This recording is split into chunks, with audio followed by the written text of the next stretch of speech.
Flies deprived of sleep didn't see reductions in their lifespans. Does that mean we've got sleep deprivation all wrong?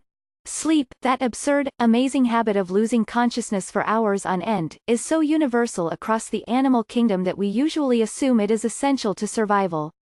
Now, however, scientists who repeatedly disturbed the sleep of more than 1,000 fruit flies are reporting that less slumber may be necessary for sustaining life than previously thought, at least in one species.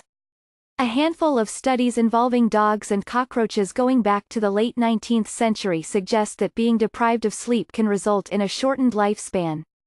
But the methods behind some of these studies can make it difficult to say whether the test subjects were harmed by sleep deprivation itself, or by the stress of the treatment they were given, such as being shaken constantly. The new study took a milder approach, in hope of seeing the true effects of sleep deprivation. The automated system the researchers developed for monitoring the flies kept track of their movements with cameras, scoring any extended period without movement as sleep. When they were not being awakened repeatedly, the males slept about 10 hours a day, females about 5 on average. To keep the flies awake, the researchers equipped the system with tiny motors that would gently tip the flies anytime they went still for at least 20 seconds. With this method, researchers deprived flies of rest over the course of their entire lifetimes, tipping them hundreds of times a day such that if they were snoozing during those periods of stillness, they might have been able to sleep around 2.5 hours a day on average. When the results came from that experiment, it was very surprising, said Giorgio Galestro, a professor at Imperial College London who is a co-author of the study, which was published Wednesday in Science Advances. While female flies in the experiment died about 10 days sooner than other flies, male flies had completely normal lifespans of about 50 days. Dr. Galestro suggests that perhaps whatever sleep is doing in the way of essential maintenance can happen in a very, very short period of time, such that little sleep is required to keep an organism alive. The study has limitations. It looked at only a single strain of fruit fly, said Dragana Raguya, a professor at Harvard who studies sleep using fruit flies.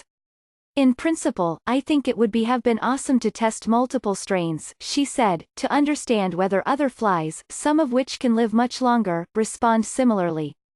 Additionally, not everyone agrees that the scientists have succeeded in accurately recording when the flies are awake or asleep. Some periods in which flies made tiny movements were scored as waking time, for instance. I'm not convinced that the micro-movements they report are not part of sleep behavior, said Amita Sehgal, a professor at the University of Pennsylvania who pioneered the study of sleep in flies. If that is the case, the flies may have been able to sleep more than researchers realized. Dr. Galestro countered that these movements are not the same as the twitches that occur while animals are asleep. The flies walked around in between the recorded small movements, and they appeared to be feeding or grooming at those times. We looked at that and we feel we can exclude this possibility, he said. The work touches on an interesting question: how much does the length of time spent asleep connect to sleep's beneficial effects? For most of us, knowing exactly how much sleep you need to be healthy is likely to remain of academic interest. The unpleasant effects of missing even a couple hours, or being awakened even a couple times during the night, tend to discourage experimentation. But it's intriguing to think that perhaps some of that time spent asleep matters less than the rest of it.